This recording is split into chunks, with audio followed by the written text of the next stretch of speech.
70s rock, to claim Led Zeppelin as one of the most dominant bands of the decade would be far from a hot take. With classic records that have withstood the test of time, it's hard to debate that most of Zeppelin's work is universally considered pretty good. And when it comes to what their best album is, many are torn. In fact, when it comes to a group like Zeppelin, most fans find it easier to actually point out what the group's worst album is. While it might be easy to pin their 1982 album Coda as their worst album, for the sake of this video, we're only going to talk about their studio albums prior to the death of drummer John Bonham, as a large portion of Coda was just throwaway tracks from previous sessions. Now, while nothing in the subjective world of music taste is set in stone, over the years I've seen a common trend that many fans find the band's seventh album, Presence, to be their weakest.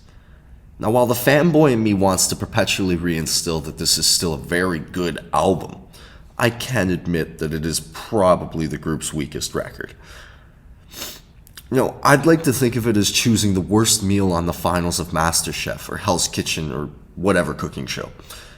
Surely it isn't a matter of choosing a bad meal, but rather, choosing the worst of the really good. Regardless, the fact remains that this album underperforms when compared to the likes of the records that came before it. And in my opinion, there's some pretty clear reasons for why that is. Now, before we continue, it's important to contextualize where the band was at in their careers at this time. Following their 1975 tour, they'd immediately decided that it was time for a vacation, as they had spent a large portion of the last 2 years touring and recording. At this point, the group was exhausted, and even though they were getting ready for an upcoming tour, the time that was set aside was also used for new material, as they'd used up a large portion of their back catalog on physical graffiti, and so songs for the new album were inherently going to have to be built from the ground up. Now, while the band wasn't unfamiliar with writing new material constantly, they still usually had plenty of incomplete material to work with. Even as early as their debut album, there were songs like Black Mountainside that Jimmy had been playing long before Zeppelin's creation. Needless to say, the band found when the well had nearly run dry that maybe it was time to take a break for creativity's sake.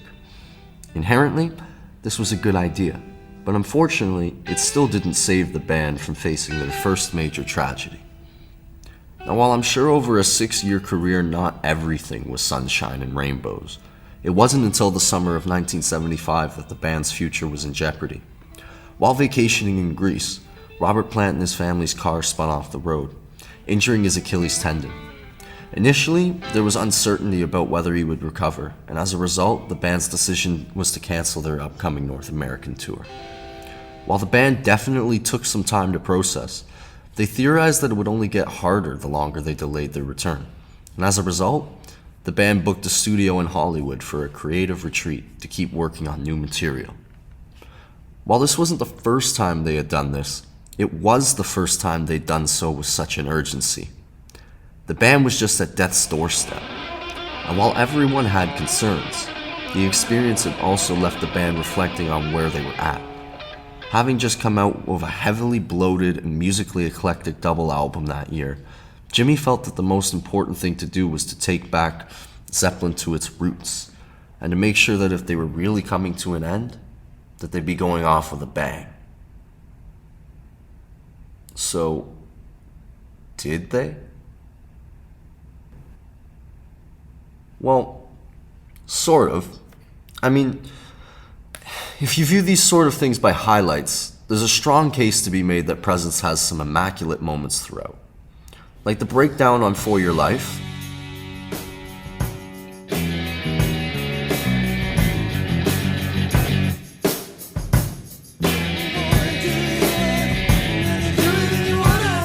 or the entirety of the mythologically fueled Achilles' Last Stand.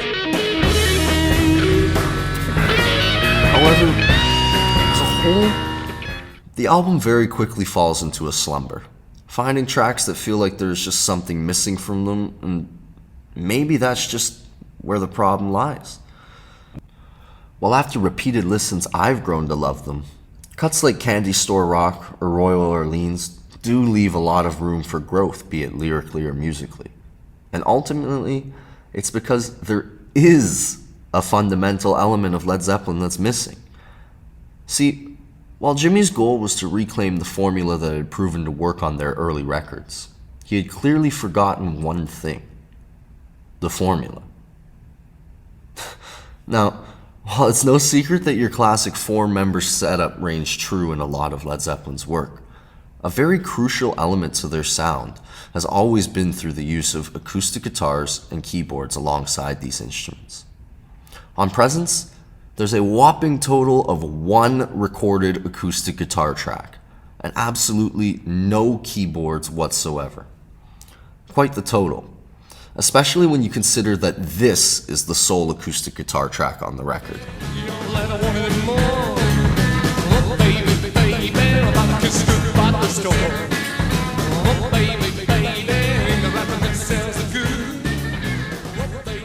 Hardly what you would call a vital part of the track. And compare this to Zeppelin's early work, you can see a clear contrast. Albums like Led Zeppelin 1 and 4 both feature various acoustic guitar and keyboards across their track list, and Zeppelin 3 is mostly acoustic and folk based. So clearly this shows that the band's sound was far more reliant on these dynamics than their live performances tend to lead on. So while in Jimmy's mind, stripping back the instruments was a key way of returning to the roots of Zeppelin, simultaneously he was abandoning the very aspect of his career that he was supposedly trying to return to. So at this point, we know that he didn't return to this dynamic. So then the question really is, what dynamic did he end up achieving? Going back to the point I made earlier about urgency, I think that very word right there sums up where Jimmy had reached sonically. As coined from critiques of 19th century German works, the term late works came to be. Late works refers to works which were felt to possess a special aura resulting from the artist's proximity of death. Now, while traditionally this term has been used to refer to artists that are getting old in age, and not a band whose oldest member at the time was literally 30, regardless, between Plant's literal death scare and the theoretical death of the band that subsequently could follow, it seems safe to say that this feeling of urgency felt is pretty directly a result of this late style. Jimmy described Presence as pure anxiety and emotion.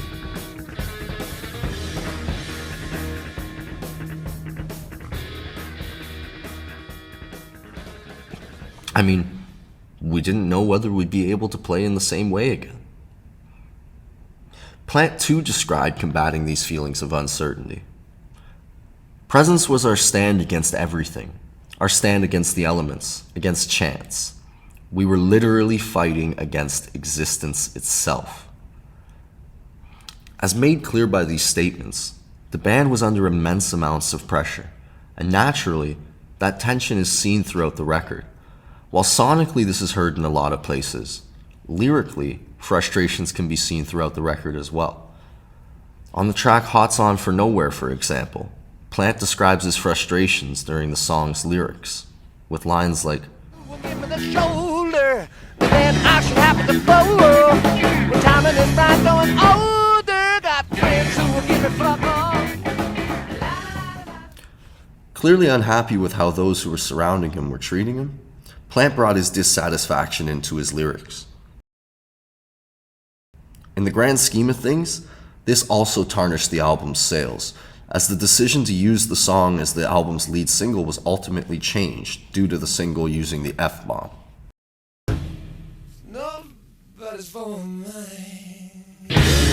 Alternatively, the band decided to use Nobody's Fault But Mine as the lead single. And while since its release, it has gained a lot of acclaim, the track's 6.5-minute runtime initially hindered its ability to be a successful single. While I didn't previously say it, both Bonham and JPJ were absent from the creative retreat that the material that went on Presence was written on for.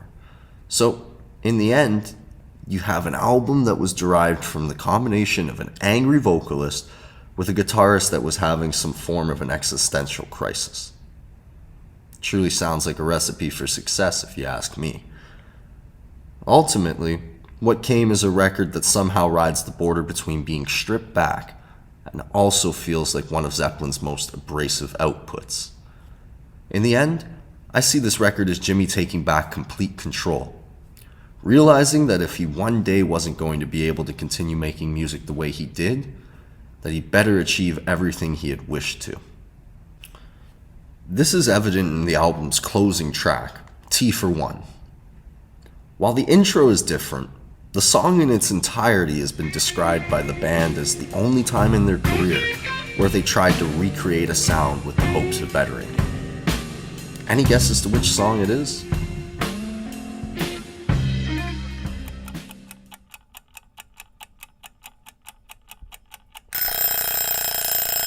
To no surprise, it's one of their staple tracks, Since I've Been Loving You.